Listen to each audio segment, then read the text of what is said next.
Sobat Jogja Berkabar, halo Mas Wisnu. Halo Mas Ari. Assalamualaikum warahmatullahi wabarakatuh. Cepet sih. Oke, siap Mas. Ya. Ben ketara senyumnya. Nah, lagi. Gimana kabarnya Mas Wisnu? Alhamdulillah pangestune baik. Terima kasih udah sampai di gubuk kula. Siap. Oke, sore hari ini senang sekali dengan kedatangan teman Jogja Berkabar untuk kita berdiskusi ngobrol gayang seperti biasa deh wes suwe kita nggak ketemu. Suwe gitu, Mas. Ini Gimana? panggilnya Mas Wisnu apa Mas Ahong atau siapa ini? Lebih lengkapnya itu biar Mas Wisnu Ahong aja. Wisnu Ahong. Ayo. Jadi ben kalau nyapa di jalan ketemu itu mboten bingung tadi. Ini Mas Wisnu aslinya BJ Arjo ya Mas. Nggih, leres sekali di Dusun Jokoliman BJ Arjo. Iya. Gini Mas, di sore ini di tempat jenengan ini kita pengen ngobrol tentang perjalanan Mas Wisnu Ahong ini dari awal dulu pernah ikut apa itu Mas? Di Mas Diajeng tahun berapa itu? Di tahun 2015. Nah, itu bisa diceritakan Mas. Jadi Perjalanannya itu seperti apa? Jadi kalau perjalanan itu saya memulai karir organisasi di Gunung Kidul ini diawali dari rintisan di yayasan sosial dan juga memang secara basically itu di sosial seperti itu. Tetapi karena beberapa jaringan, beberapa informasi yang masuk di kala itu ada salah satu momen di mana kula mewakili salah satu pemuda yang mengikuti ajan di Mas Diajeng Gunung Kidul sebagai platform yang dimana saat itu kita sedang bereffort atau berupaya untuk meningkatkan daya tarik wisata kita, salah satunya melalui promosi Mas Hari. Nah, pada kesempatan itu saya gunakan dengan baik beserta teman-teman di Mas Diajeng yang lainnya. Meskipun saya tidak sebagai pemenang ataupun tidak sebagai di sana itu juga yang memang jadi ada beberapa kelas kategori, ada juara pertama seperti itu. Tetapi secara legitimasi kegunaan organisasi itu kita sama aja sebagai platform ataupun tempat di mana yang di situ dibina oleh Dinas Pariwisata Gunung Kidul saat itu oleh beliau Bapak Saryanto, itu kita gunakan sebagai wadah untuk promosi wisata di Gunung Kidul. Dari situlah awalnya saya tahun berapa itu? Itu tahun 2015. Oh, 2015. Jadi itu 2 tahun Mas. 2 tahun. Masa kepemimpinan masa organisasi itu satu angkatan itu 2 tahun. Tetapi di info yang terakhir saya dapat di tahun 2020 itu tidak ada perekrutan ataupun event di Mas Diajeng yang dikarenakan karena Covid ini. Yeah. Dan di 2021 ini saya harapkan juga hal-hal serupa tetap berjalan dengan baik, karena di masa pandemi ini, tepatnya di era new normal ini sekarang itu bagaimana kita mengemas wisata itu tetap berjalan tetapi mengikuti protokol kesehatan yang ada. Betul. Selama ini mungkin kurang lebih 1-2 tahun berjalan ini, teman-teman penggiat pariwisata atau pelaku wisata di Gunung Kidul pada khususnya dan DIY pada umumnya itu memiliki keresahan yang sama terkait bagaimana mereka bertahan hidup, mereka bagaimana fighter di tengah keadaan pandemi ini, seperti itu Mas. Ya, itu kan 2015 ya Mas. Sekarang 2021. Nah, jenengan itu kan termasuk pemuda yang aktif di kegiatan-kegiatan sosial, kepemudaan. Sebenarnya bahkan terakhir di politik ya. Terakhir di politik. Kayaknya ini seru ya. Nah, itu sebenarnya jenengan sendiri dari dulu itu punya misi atau punya cita-cita di aku harus aktif di kepemudaan atau gimana tuh Mas? Jadi sebenarnya itu kita learning by doing sih ini juga sebagai Jogja Berkabar ini sebagai salah satu platform yang dimana kita ini saling bersinergi dan melalui acara sore ini saya ingin berpesan kepada teman-teman muda dimanapun panjenengan berada, yang di luar Gunung Kidul bahkan yang di Gunung Kidul sendiri, itu kita ketika Gunung Kidul ini menjadi salah satu daerah yang sedang berkembang, itu dimana membutuhkan yang paling utama, yang paling urgensial itu adalah SDM. Nah, ketika SDM ini memang tidak dibarengi dengan daya knowledge yang lebih, ini akan menjadikan Gunung Kidul ini seperti ini saja gitu. Jadi sebetulnya itu bukan karena seberapa banyak investasi yang masuk, bukan bagaimana sebanyak perusahaan yang masuk. Itu salah satu faktor pendorong denyut ekonomi. Tetapi balik lagi, secara basically kita ketika berbicara SDM ini juga harus seimbang. Betul. Hingga kenapa? Biar ini kemudian tidak terjadi hal yang timpang di dalam perkembangan Gunung Kidul. Makanya dari hal tersebut, ternyata hari demi hari, minggu demi minggu, bulan demi bulan, tahun demi tahun, saya selalu review segala bentuk pergerakan ataupun segala bentuk kegiatan kula, selalu kula review. Kula analisa nih, katanya orang Jawa itu kita menengke, ada saat dimana kita itu bermesraan sama diri kita sendiri. Betul. Nah, di situ kula gunakan dengan baik, di mana pada kesempatan atau momen self remember, kalau saya bahasakan itu self remember di waktu pengingat. Jadi di mana kita itu mereview apa yang sudah kita kerjakan sejauh mana dan sebagainya. Sampai di mana saya pernah menemukan di mana titik saya tidak bisa hanya bergerak di bidang sosial untuk Gunung Kidul. Akhirnya dari mulai organisasi kepemudaan, alhamdulillah di 2016 saya mulai membuat yayasan, dan di situ saya upload sama Mas Ari, salah satu saudara yang memang beliau itu support saya dari awal banget seperti itu di Rumah Cerdas kalau nggak salah.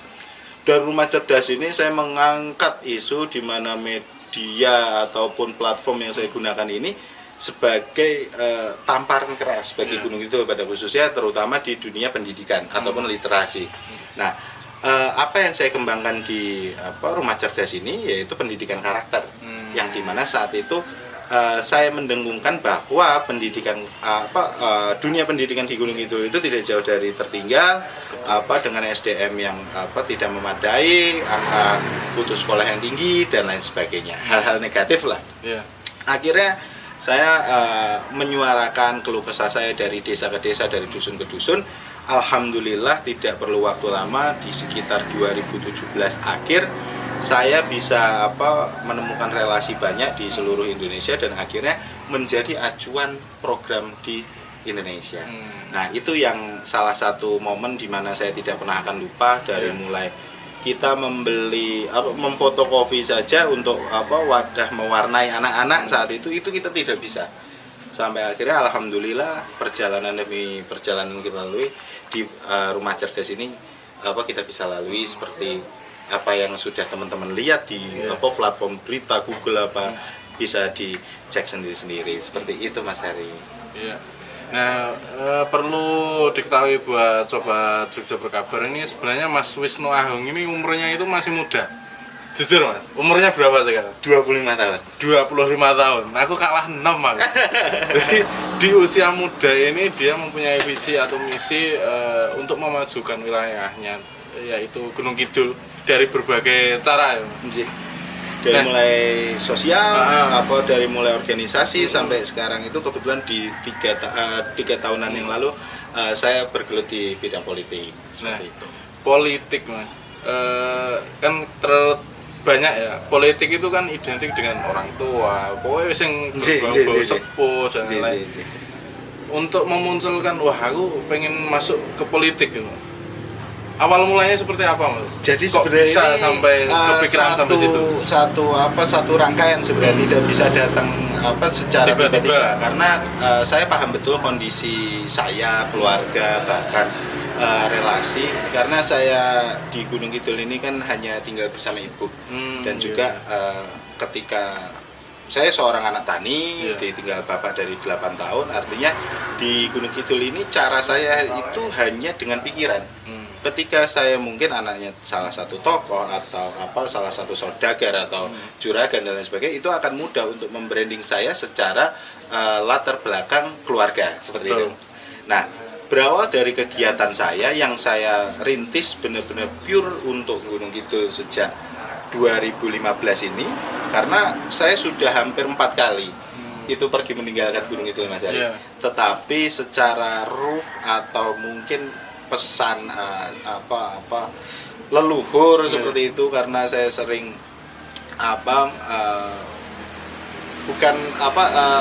percaya, kita pasti percaya, tetapi ini ada satu intuisi batin yang ini kemudian saya matchkan dengan langkah-langkah apa yang saya jalankan seperti itu. Jadi sampai di mana titik 4 kali saya itu saya sempat ke Jakarta sering seperti itu, sampai kemarin terakhir di Singapura, dan kemarin pasca Pileg itu saya pengen ke luar negeri, tepatnya di Amerika.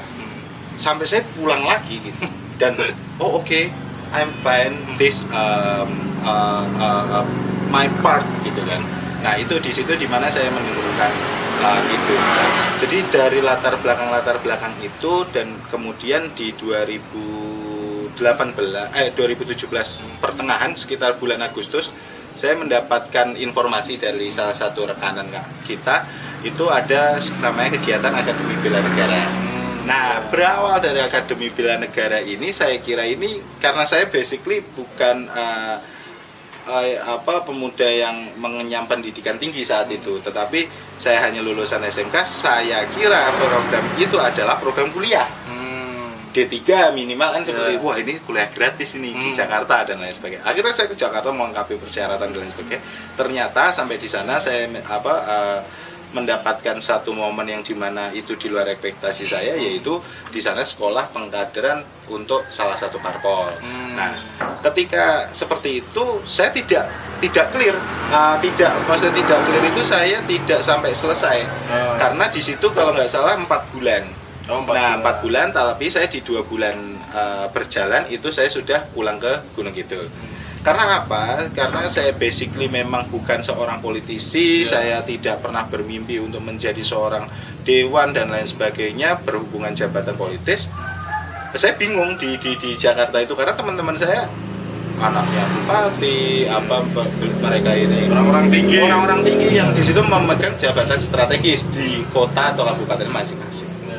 Akhirnya saya pulang dan saya izin pamit, karena ya pulang itu adalah wujud realitas saya untuk mengabdi, bukan hanya sekedar retorika kan seperti itu. Tetapi alhamdulillahnya dari momen tersebut atau kegiatan tersebut, saya mendapatkan banyak sekali pengalaman yang paling jelas pemahaman tentang bernegara, bagaimana pandangan politik, bagaimana langkah menentukan karakter seorang tokoh politik itu, dengan kita itu mewarnai di situ. Ada salah satu pepatah mengatakan, ketika tidak ada orang baik di dalam politik, pasti yang memiliki niat buruk lah yang akan berkuasa. Artinya apa? Politik ini jangan dijadikan sebagai salah satu penyakit alergi bagi kehidupan kita anak muda khususnya.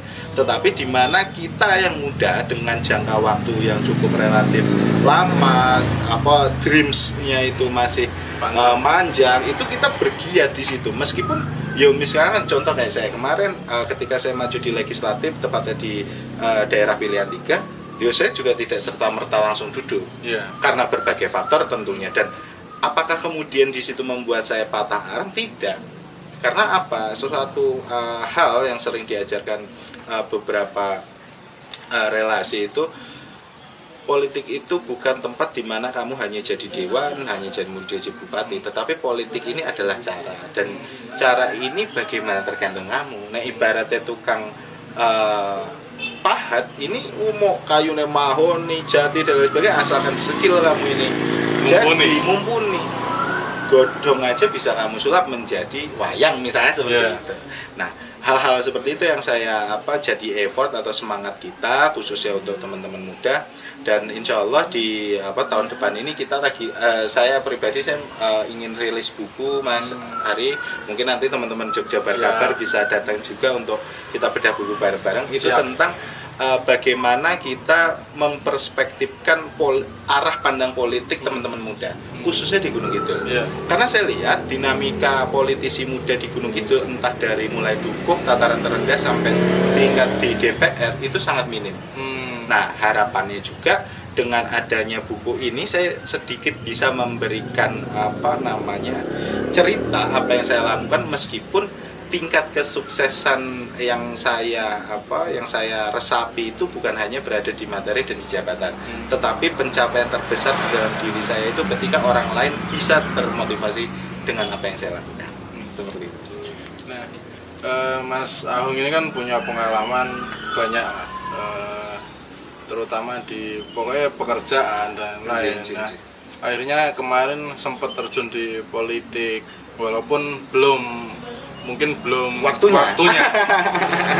Tapi kan ada semangat di situ untuk mengabdi. Nah, kan masih banyak Mas pemikiran atau mindset anak muda di Gunung Kidul khususnya. Wah, politiknya untuk apa tuh?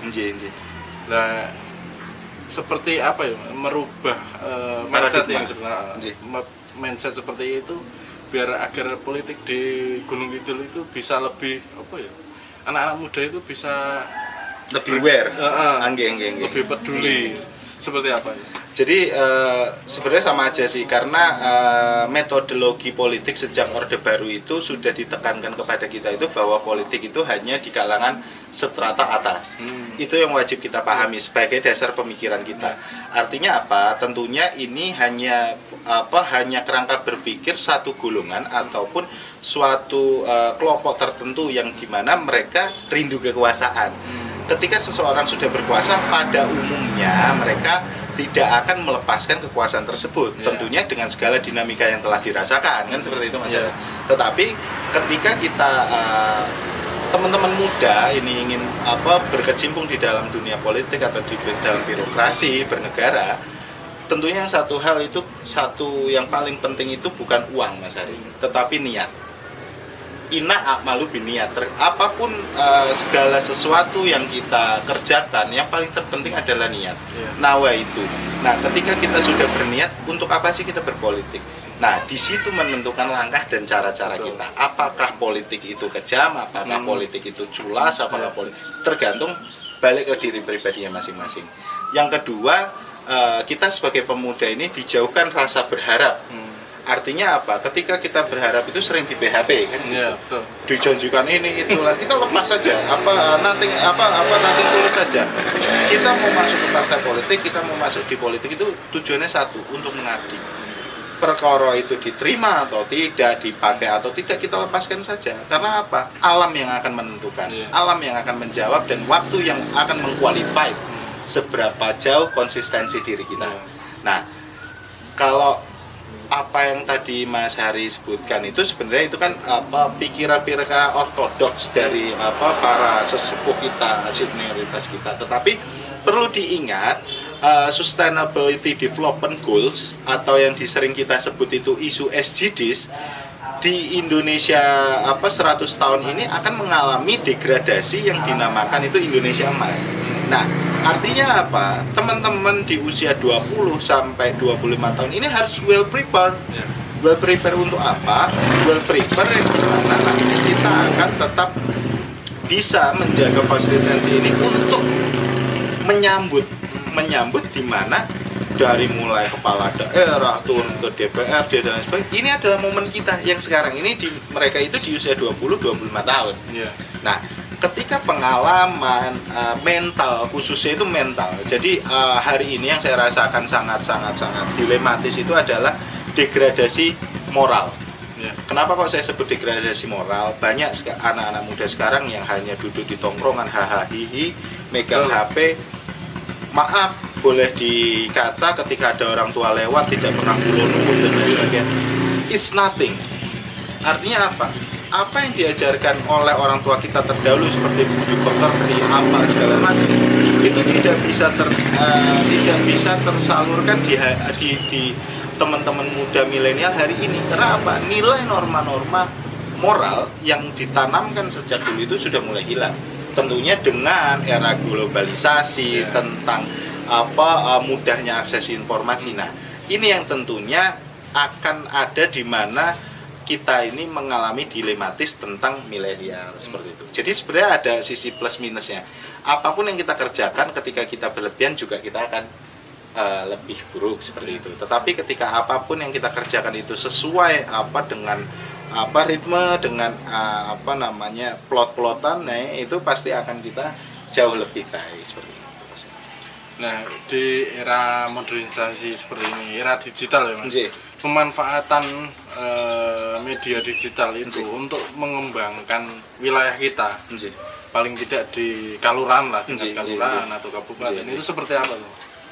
Satu hal yang perlu jadi dasar pemikiran kita bersama itu adalah bagaimana pemahaman warga masyarakat Gunung Kidul ini tentang digital, ataupun tentang media sosial, ataupun tentang gadget, ataupun apalah itu tentang berbau informasi teknologi. Yang kedua, support secara sistem ini kan juga menjadi dasar pemikiran yang penting. Sejak 2016 kalau nggak salah kita sudah gembar-gembar untuk melakukan etiqueting. Nah, saat itu etiqueting di tempat ini saja masih mengalami blank spot. Di tempat ini, di desa saya ini. Apalagi kita berada di pesisir. Gunung itu memiliki 144 desa dan yang tentunya karakteristik geografi yang berbeda-beda. Ketika kita ingin mempunyai dreams, oke, nggak masalah. Tetapi kita dasar pemikiran kita harus dasar pemikiran yang real. Karena kemudian apa? Masih banyak karena pandemi kemarin anak-anak sekolah yang berada di perbatasan seperti Ngawen, Gedang Sari, Patok, beberapa tempat daerah pesisir, mereka rela sampai di atas gunung untuk mencari sebuah sinyal. Nah, ini mohon untuk para pemangku kebijakan, para pemilik regulasi, ini mohon tolong diperhatikan karena bagaimanapun mimpi-mimpi kita untuk Gunung Kidul, hal-hal dasar lah yang bisa kita menjadi fondasi untuk kita mengembangkan Gunung Kidul ini, Mas Ari. Nah, tentunya lari ke bagaimana peran media ataupun peran era globalisasi ini untuk kemajuan Gunung Kidul. Salah satunya itu. Sebenarnya kita banyak, misalkan untuk mulai ada namanya itu etiqueting, tempat wisata itu terconnected dengan apa yang disebut PAD. Karena apa? Karena setiap tiket yang masuk dari sistem itu tidak bisa dibohongi. Mengurangi pungli, jelas. Lebih tertata, iya. Tapi ini juga yang menjadi dasar apakah kemudian SDM kita itu mampu untuk melaksanakan itu sebagai implementatif dari program tersebut. Tentunya ini juga lagi-lagi balik ke poin yang tadi awal saya sampaikan. SDM is important. SDM adalah salah satu faktor terpenting di dalam apapun. Kameranya bagus, wah, motornya keren, mobilnya terbaru. Tapi ketika kita nggak punya knowledge untuk menyetir ataupun mengoperatori sebuah mesin, nothing. Mobil yang tadinya mobil untuk ngusung penumpang, karena kita nggak bisa bawa, ya akhirnya yang dongkrok gitu aja. Artinya ini yang juga banyak terjadi di Gunung Kidul. Tentunya dengan era digital ini saya harapkan apapun itu kita maksimalkan secara real. Untuk di politik sendiri, kalau kemarin dan mungkin Mas Hari dan kawan-kawan membantu kami, hanya sekitar 40% efek dari politik digital ataupun politik milenial yang saya aplikasikan. Tetapi pada faktualnya banyak orang-orang tua, banyak saudara-saudara kita yang ada di pelosok pedesaan itu belum mengerti tentang bagaimana misalkan link YouTube misalkan untuk campaign gitu kan, dibandingkan banner pasti akan lebih tenar banner seperti itu, dan terus saya foto di Instagram ataupun media platform lainnya itu belum begitu mencengkram di Gunung Kidul ini. Tetapi saya yakin dengan berjalannya waktu, dengan adanya sarana prasarana yang mendukung, ini akan semua merata. Tetapi ingat, membutuhkan proses. Seperti itu, Mas Ari. Nah, ini buat teman-teman Sobat Jogja Berkabar, seperti punya kamera dan lain, kalau tidak bisa memanfaatkan itu sama aja. Iya, betul sekali. Jadi harus pinter-pinter memanfaatkan apa yang kita punya, terutama untuk membangun wilayah kita masing-masing. Seperti Mas Ahong misalnya membangun Gunung Kidul dengan caranya sendiri, Jogja Berkabar juga bisa. Nah, kalau untuk Mas Ahong sendiri, pernah ada cerita Mas, kan pernah terjun di politik ya? Ada pernah ada cerita-cerita, wah ini bakal tak eling-eling gitu. Cara-caranya kesan-pesan nih masuk ke politik untuk yang pertama kali kasar. Sebenarnya di politik itu kan sebagai salah satu jalur aja sih Mas. Kalau metodologi praktik itu kan sebenarnya banyak. Ada orang memilih tidak akan menjadi politisi tetapi berteman dengan politisi. Ada yang ingin menjadi politisi tetapi mereka kurang bergeraknya di sosial. dan lain sebagainya. Kalau menurut saya momen terpenting di dalam kemarin event Pileg kemarin itu adalah satu komitmen. Jadi apa yang disebut komitmen itu tentunya menjadi cangkraman dasar kita sebagai makhluk individu, bukan makhluk politik loh, makhluk individu, makhluk sosial. Karena apa? Pada dasarnya kita mau menjabat apapun itu kan hanya status. Ya, tetapi peran yang paling penting itu adalah jiwanya, karakter dirinya, value di dalam apa yang mereka lakukan seperti itu. Contoh dari banyak teman-teman dewan yang jadi sekarang ini itu mulai mereka merasakan masyarakat merasakan banyak peran-peran yang tidak diperankan untuk teman-teman dewan dari teman-teman dewan ke masyarakat. Salah satunya yang paling terpenting itu, Mas. Jadi saya ketika saya tidak jadi, saya dilapori warga, saya dilapori Pak Dukuh, Pak Kepala Desa, itu menjadi remind buat diri saya. Oke, Tuhan, terima kasih telah memberikan pelajaran hari ini melalui orang ini.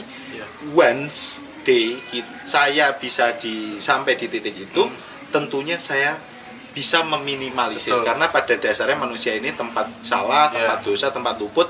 Saya juga tidak me-adjustment diri saya sebagai orang paling baik, bla bla bla, tidak. Tapi saya sedikit mengingatkan diri saya. Jadi itu sih Mas momen terpentingnya. Jadi dari perjalanan saya tidak jadi sampai jadi, ini kan saya jadi dua pilihan. Saya kenceng di masyarakat, ini teman saya, teman-teman saya gitu kan. Saya enggak kenceng ke masyarakat. Loh, kamu itu kan tahu di sana itu gimana ada program apa. Nah, ini menjadi selalu dilema gitu kan. Nah, tentunya di sini Tuhan memerankan kita sesuai porsinya, di mana kita itu memiliki kapasitas untuk memerankan ini. Nah, jadi ya ketika di masyarakat itu mengalami satu kesulitan atau problem di tengah-tengah keberadaan mereka, saya ini akan akomodir dan saya sampaikan ke teman-teman. Ini saya selaku rakyat loh, Pak. Kalau kemarin saya jago, ya itu kemarin. Tetapi kalau sekarang saya rakyat dan saya bosen jenengan. Saya bosen jenengan. Karena kenapa kok selalu saya tekankan ke teman-teman wakil rakyat kita, bahkan kepala daerah kita bosnya, karena mindset ini yang pelan-pelan akan saya dengungkan, akan saya isukan bahwa mereka ini bekerja untuk kita. Bukan mereka bekerja untuk siapa-siapa, untuk kita. Nah, persoalannya hal ini tentunya banyak juga belum diresapi oleh segelintir orang. Mudah-mudahan saja pelan-pelan teman-teman wakil rakyat kita, kepala daerah kita ini peka tentang apa yang sebenarnya dinamakan pengabdian. Bukan hanya sekelas kita hanya ingin main di situ, maju di situ hanya untuk mendapatkan status. Bahkan ada yang yang penting aku kerja gampangannya gitu. Nah, itu adalah salah satu stigma ataupun pola pikir yang salah. Nah, ini yang tentunya saya harapkan teman-teman muda ini ketika kita maju di politik, tunjukkanlah bakatmu, tunjukkan talentamu, tunjukkan karakter dirimu. Jadilah manusia yang berkarakter. Ketika kamu mengikuti arus, bukan berarti di situ kamu ini merasa aman, tetapi kamu akan tidak terlihat. Tetapi sejauh-jauhnya kamu melawan arus, meskipun tempat yang kamu tuju itu tidak kamu capai, tetapi setidaknya kamu menjadi orang yang berkualitas. Seperti itu, Mas. Iya, mantep banget ya obrolan kita kali ini sama Mas Wisnu Ahung. Ini cukup sudah obrolan kita kali ini bareng Mas Wisnu Dwi Atmojo, pemuda milenial yang berusaha untuk mengabdi untuk Gunung Kidul. Terima kasih, Mas Ari. Pokoknya terima kasih atas waktunya, Mas. Sama-sama, Mas Ari. Kapan-kapan nanti main lagi, kita ngobrol-ngobrol lagi, kita diskusi lebih dalam lagi di momen yang berbeda. Ya, buat teman-teman sobat Jogja Berkabar, tetap terus pantengin YouTube kita Jogja Berkabar atau di portal berita kita di www.jogjaberkabar.id atau di Instagram kita di @jogjaberkabar. Kita akan terus membuat konten-konten inspiratif untuk teman-teman dimanapun ada yang berada. Akhir kata, saya Cak Hari bareng Mas Wisnu Diatmojo. Ya, mengucapkan terima kasih. Wassalamualaikum warahmatullahi wabarakatuh. Tetap jaga protokol kesehatan ya Mas ya. Ya, siap.